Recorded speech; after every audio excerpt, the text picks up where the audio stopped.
May 1945. Europe is finally at peace. Cities are celebrating. 6 years of war are over. But far from the parades and flags, in the empty Atlantic Ocean, something unsettling remains. 156 German U-boats are still at sea.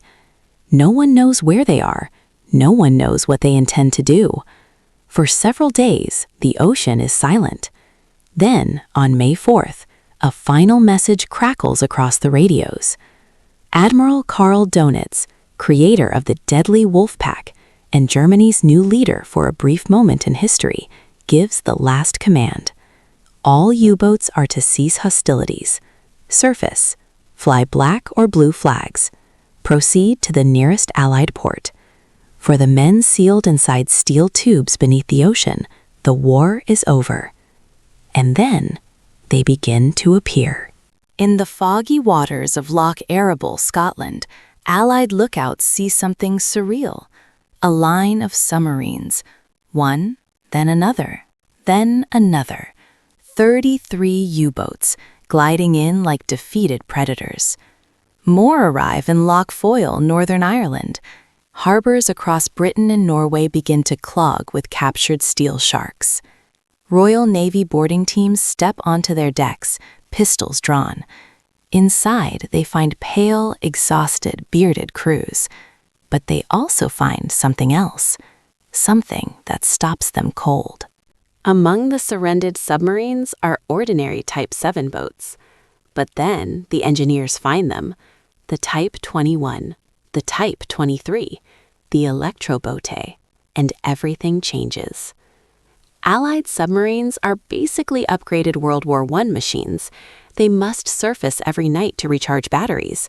Radar-equipped aircraft hunt them easily. The Type 21 is something else entirely. 17 knots underwater, faster than many Allied warships on the surface. Snorkel system can run diesel engines while submerged. 6 torpedo tubes reloaded in 10 minutes. Advanced sonar, silent operation for days. A hull designed for underwater speed, not surface travel. It isn't a submarine. It's the world's first true underwater warship. The Allies are staring at a weapon 20 years ahead of its time, and the war ended just in time. But something isn't right. The official surrender count doesn't match the known fleet. Whispers begin immediately. U-boats carrying gold, secret cargo, high-ranking officials fleeing to South America. Then comes U-977. Instead of surrendering in May, its captain disappears beneath the ocean for 66 days, using the new snorkel system to travel almost entirely underwater, and surfaces in Argentina in August 1945, 3 months after the war is over. Why? What happened during those missing weeks? The legends explode. The Allies now face a problem. Harbors full of enemy submarines, technology too dangerous to share, the Soviets demanding their portion.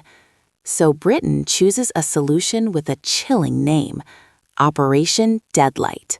The plan, tow 116 U-boats into the Atlantic and sink them. Not quietly, publicly. A message to the world. The U-boat threat is gone forever. But the operation becomes a nightmare. Storms rip tow lines, rust-eaten hulls break apart. 56 submarines never even reach the scuttling zones. They vanish beneath the waves, scattered across the seabed. The rest become target practice. Bombed, shelled, blown open, scuttled. By February 1946, the Atlantic floor becomes a graveyard of steel. The world believes the story is over. They are wrong. The destruction of the U-boat fleet was meant to close the book on Germany's most feared weapon, but in reality, it was only the cover page. Because while the world watched submarines being blasted apart in the cold Atlantic, the real work was happening behind locked doors. Inside British and American shipyards, inside intelligence vaults, inside conference rooms where only a handful of men were allowed to speak. They were no longer celebrating victory. They were studying a nightmare. The shock. When Allied engineers finally dissected the captured Type 21, the mood shifted from triumph to fear. This wasn't incremental progress. This wasn't clever engineering. This was a revolution. The Type 21's hydrodynamic hull was built for speed underwater, not surface travel, something no Navy on Earth had ever prioritized before. Its battery banks were 3 times larger than any Allied submarines. It could operate silently for days. It could stalk a convoy without ever revealing itself. It could strike and vanish before escorts even knew what happened. And then came the coating, a strange rubber-like material applied to parts of the hull. Its codename, Alberic. Its purpose? Absorb sonar pulses, the world's first attempt at stealth technology. Not perfect, but terrifyingly advanced. The engineers realized something chilling. The Allies hadn't beaten this technology. They had simply outrun its deadline. If these submarines had entered mass production just 6 months earlier, the Atlantic might have been lost. The torpedoes from the future. Inside the torpedo rooms, they found weapons that didn't belong in 1945. Acoustic homing torpedoes that listened for propellers and hunted their targets. Pattern-running torpedoes that zigzagged through convoys, maximizing the chance of destruction. These weren't dumb weapons. They were thinking weapons. The engineers wrote their reports in stunned silence. The admirals read them and said nothing. The politicians understood exactly what this meant. Victory was no longer secure. The race begins. Within weeks, the Allies formed a secret group, the Tripartite Naval Commission. The United States, the United Kingdom, the Soviet Union. 3 former allies, 3 future enemies. They divided the prize. Each side received 10 of the most advanced U-boats to take home, tear apart, and copy. No speeches. No ceremonies. Just the beginning of a new war. Quietly. In blueprints and steel. A weapon that shouldn't exist. American naval engineers were so shaken by what they saw that they scrapped their own newest submarine designs entirely. They started over. The result became known as GUPPY, Greater Underwater Propulsion Power Program. Old American submarines were ripped apart and rebuilt. Streamlined hulls, massive new battery banks, snorkel systems, quiet propulsion. The DNA of the German U-boat now flowed through the U.S. Navy. But the Soviets didn't simply copy. They perfected. In 1949, Western intelligence was stunned when Moscow launched the Whiskey-class submarine, a direct clone of the Type 21. The vanished German fleet had returned, only now it spoke Russian. The birth of the Cold War beneath the waves. From that moment forward, the world's oceans became a silent battlefield. Hunter-killer submarines, missile submarines, nuclear submarines. The United States realized the only way to defeat a submarine that could stay underwater indefinitely was to build one that never needed air at all. In 1954, the answer slid into the water. USS Nautilus, the world's first nuclear submarine. And the underwater arms race truly began. The final realization. The U-boat didn't lose the war. It ended one war and started another. A war without front lines, without victory parades, without surrender ceremonies. A war fought in silence, in the cold black depths of the oceans. And it is still being fought today. Not every U-boat was sunk in Operation Deadlight. Not every secret went to the bottom of the Atlantic. A tiny handful of steel ghosts survived, and their stories don't fit the official history. These submarines are not trophies. They are evidence. U-505, the boat that wasn't captured. The most famous survivor rests today in Chicago's Museum of Science and Industry, U-505.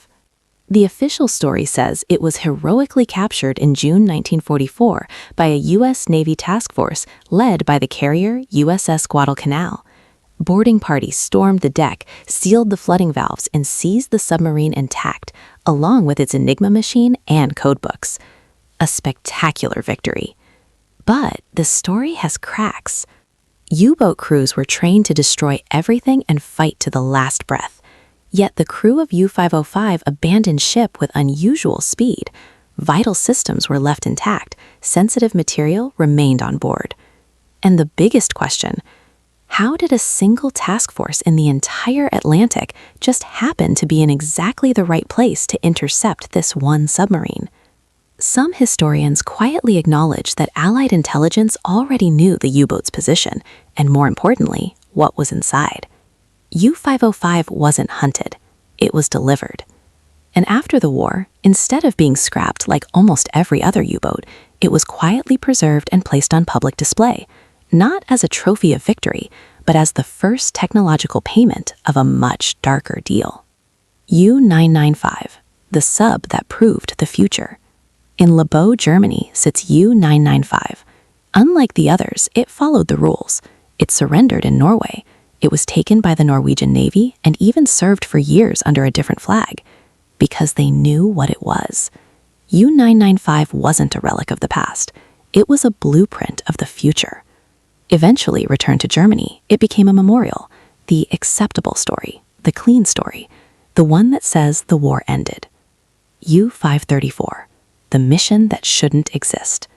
Then there is U-534. This one destroys the official timeline.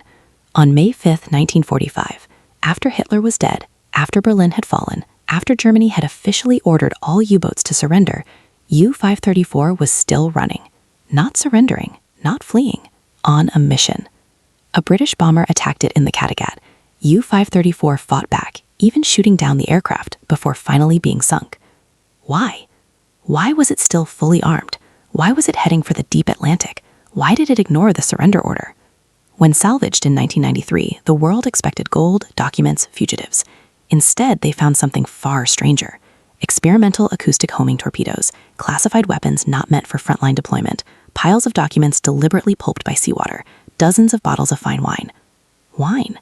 On a desperate war mission? It looked less like an escape and more like a delivery. U-534 today sits in Birkenhead, cut into sections for public display. But what lies inside is not a museum exhibit. It is an unsolved crime scene. The long voyage south. Two more ghosts complete the picture. U-530 and U-977. Both surrendered, not in Europe, but in Argentina, in July and August 1945, 3 months after the war was over. Their captains claimed navigation errors. A U-boat, one of the most advanced navigation machines ever built, lost for 3 months. Almost no one believes that. What were they doing? And were they the only ones? The question that won't die. The gold, the officials, the scientists. Those are the stories we're allowed to hear. But the evidence suggests the true cargo was something else. Ideas, designs, formulas, technology. The seeds of the next war. The war that would not be fought on land or in the air, but in the silent depths of the oceans. By late 1945, the official war was over. But another war, invisible, undocumented, and far more dangerous, was only beginning. A war for technology, for knowledge, and for the future itself. The vanished U-boat fleet was only the opening move. The final theory. For decades, historians focused on the familiar legends: Nazi gold trains, stolen art, escaped officials, Operation Paperclip, rocket scientists traded for immunity. But all of that was the magician's right hand. The left hand was doing the real work. Because the most valuable thing to escape the Third Reich was not a person, and it was not gold. It was technology and the ideas behind it. And those ideas were moving silently beneath the waves. The long shadow of Antarctica. There is one destination that appears again and again in wartime naval logs: New Schwabenland. German expeditions had mapped large sections of Antarctica before the war. Specialized cold-weather construction equipment was shipped south in the 1930s. U-boats were modified for extreme endurance. Then the war ends, and the submarine traffic does not. U-530, U-977, unaccounted hull numbers, missing patrol logs, a pattern forms. Not of retreat, but of relocation. Operation High Jump, the war that wasn't supposed to happen. In 1947, the United States launches the largest expedition Antarctica has ever seen, Operation High Jump. 4,700 men, 13 ships, an aircraft carrier, submarines, long-range bombers. The official explanation: training. But no military on Earth sends that force for training. Admiral Richard Byrd commands the mission. Months later, he returns early. The operation is abruptly terminated, and Byrd makes a statement that vanishes from newspapers within days. The United States must prepare for the possibility of enemy aircraft capable of flying from pole to pole at incredible speed. He never explains who the enemy is. The technology threat. Now the pieces align. German jet research, rocket programs, advanced sonar and stealth, submarines that never need to surface, cargo subs like U-234 carrying uranium and experimental equipment, scientists disappearing from Europe and resurfacing years later in secret programs. None of this ends in 1945. It simply changes location. And Antarctica is the only place on Earth fast enough, isolated enough, and secret enough to hide what the world was not ready to see. The war beneath the world. While nations argued on the surface, something else happened below. The Cold War was not born in Berlin. It was born in the ocean. The U-boat did not lose the war. It escaped it. Its design became the blueprint for every modern submarine. Its ideas became the foundation of the nuclear age. Its silent warfare to find the next half-century of human history. And its final mission, whatever it truly was, remains classified, buried, or deliberately forgotten. The ending that never came. The Second World War did not end in 1945. It simply went silent, and it went deep, somewhere between the ocean floor and the polar ice, between the wreckage of Operation Deadlight and the secrets of Operation High Jump, between the steel hulls of U-boats and the nuclear giants that replaced them.